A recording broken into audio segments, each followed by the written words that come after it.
మన ఈ రోజువారీ జీవితంలో ఒత్తిడి అనేది చాలా కామన్ అయిపోయింది కదా. కానీ దాన్ని ఎదుర్కోవడానికి ఒక చాలా సింపుల్ ఇంకా పవర్ఫుల్ టెక్నిక్ ఉంది. అదే బాక్స్ బ్రీతింగ్. మన నాడీ వ్యవస్థను కొన్ని క్షణాల్లోనే శాంతపరిచే ఈ టెక్నిక్ గురించి ఈరోజు తెలుసుకుందాం. ఒకే ఒక్క శ్వాస మన ఆలోచన విధానాన్ని పూర్తిగా మార్చేయగలదా? వినటానికి కొంచెం ఆశ్చర్యంగా ఉండొచ్చు, కానీ ఈ ప్రశ్నే మన ఈరోజు చర్చకు ఆధారం. రండి, దీని వెనుక ఉన్న రహస్యమేంటో చూద్దాం. సరే, మన మొదటి విభాగం నిశ్చలత అవసరం. మనస్సు నిండా ఆలోచనలతో గందరగోళంతో నిండిపోయినప్పుడు ఆ ఫీలింగ్ను ఎలా ఎదుర్కోవాలి, తిరిగి ప్రశాంతతను ఎలా పొందాలి? ఈ అనుభవం మనలో చాలామందికి ఎదురయ్యే ఉంటుంది కదూ. బాగా స్ట్రెస్లో ఉన్నప్పుడు మనసు ఒక తుఫానులా అల్లకల్లోలంగా ఉంటుంది. ఏ విషయం మీద దృష్టి పెట్టలేం. ఈ సమస్యను గుర్తించడమే పరిష్కారం వైపు మనం వేసే మొదటి అడుగు. మన రెండవ విభాగం మనస్సుకు ఒక లంగరు. అంటే ఆలోచనల తుఫానులో చిక్కుకున్న మనసును నిలకడగా ఉంచడానికి ఆ క్షణానికి సరిపోయే సరైన సాధనాన్ని ఎలా వెతకాలి? చూడండి, మైండ్ఫుల్నెస్లో చాలా పద్ధతులున్నాయి. ప్రతిదానికి దాని ప్రత్యేక ప్రయోజనముంటుంది.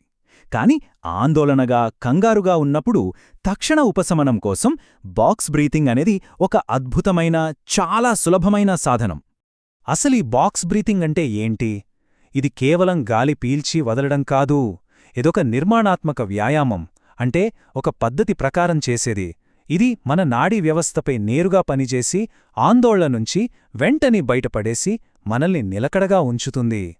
సరే, ఇప్పుడు దీన్ని ఎలా చెయ్యాలో చూద్దాం. దీని పేరులోనే ఉంది, శాంతతకు 4 వైపులా అని. ఒక బాక్సుకి 4 సమానమైన భుజాలు ఎలా ఉంటాయో అలాగే ఈ శ్వాస ప్రక్రియలో కూడా 4 సమానమైన, చాలా సింపుల్ స్టెప్స్ ఉంటాయి. ఈ మొత్తం ప్రాసెస్లో మనం గుర్తుంచుకోవాల్సిన మ్యాజిక్ నంబర్ 4.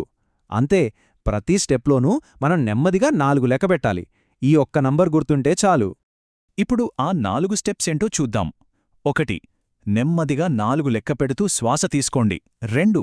ఇప్పుడు ఆ శ్వాసను లోపల హోల్డ్ చేయండి. మళ్ళీ 4 కౌంట్. 3. నెమ్మదిగా శ్వాసను వదిలేయండి, 4 లెక్కపెడుతూ. 4. చివరగా శ్వాస బయట ఉన్నప్పుడు 4 సెకండ్లు ఆగండి. చూశారా ఎంత సులువుగా ఉందో? ఈ సైకిల్ని రిపీట్ చేయడమే. ఓకే, ఇవి బేసిక్స్. కానీ ఈ అభ్యాసాన్ని ఇంకా ప్రభావవంతంగా, మరింత లోతైన అనుభవంగా మార్చుకోవడానికి కొన్ని ముఖ్యమైన సూచనలు ఉన్నాయి. అవేంటా చూద్దాం. ఈ 4 సూచనలు చాలా ముఖ్యం. ఎప్పుడూ ముక్కుతో శ్వాస పీల్చుకోవాలి, పొట్ట నిండేలా. శ్వాసను హోల్డ్ చేసేటప్పుడు బిగపట్టొద్దు, జస్ట్ సున్నితంగా ఆపండి. వదిలేటప్పుడు నోటితో నెమ్మదిగా వదలండి. ఒత్తిడంతా పోతున్నట్టు ఫీలవ్వాలి. ఇక చివరిది, గాలి బయట ఆపినప్పుడు మళ్లీ పీల్చడానికి తొందరపడొద్దు. ఆ నిశ్శబ్దాన్ని కాసేపు ఆస్వాదించండి. ఈ మొత్తం ప్రాసెస్లో అత్యంత శక్తివంతమైన భాగమేదో తెలుసా? ఆ గాలిని బయట ఆపడమే. అవును, ఆందోళనను తగ్గించి మనసుని నిజంగా శాంతపరిచేది ఆ చిన్న విరామమే. సరే, ఇదంతా బావుంది. కానీ ఇలా శ్వాస తీసుకోవడం వల్ల మన బాడీలో, మనసులో అసలు ఏం జరుగుతుంది? దీని వెనుకున్న సైన్స్ ఏంటి?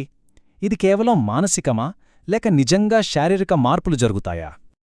ఇక్కడ మార్పు చాలా స్పష్టంగా కనిపిస్తుంది. ప్రాక్టీస్ చేయకముందు మన నాడీ వ్యవస్థ హై అలర్ట్లో ఉంటుంది. ఆలోచనలు వేగంగా పరిగెడతాయి, గుండె వేగంగా కొట్టుకుంటుంది. కాని ఇది చేశాక అంతా ప్రశాంతం. ఆలోచనల్లో స్పష్టత వస్తుంది, హార్ట్ రేట్ కూడా తగ్గుతుంది. ఎంత తేడా ఉందో చూడండి. దీని ప్రభావం తక్షణమే కనిపిస్తుంది. హృదయస్పందన రేటు తగ్గడం, మనసులో ఒక రకమైన నిశ్శబ్దం ఏర్పడటం వెంటనే గమనించవచ్చు. సైంటిఫిక్గా చెప్పాలంటే మన నాడీ వ్యవస్థ ఫైట్ ఆర్ ఫ్లైట్ మోడ్ నుంచి, అంటే అలర్ట్ మోడ్ నుంచి రెస్ట్ అండ్ డైజెస్ట్ మోడ్లోకి, అంటే రిలాక్స్ మోడ్లోకి వెళుతుంది. అదే దీని వెనుక ఉన్న అద్భుతం. చివరగా ఒక ఆలోచింపజేసే ప్రశ్న: కేవలం ఈ 4 శ్వాసలు మన రోజువారీ జీవితంలో ఎక్కడెక్కడ మార్పును తీసుకురాగలవు?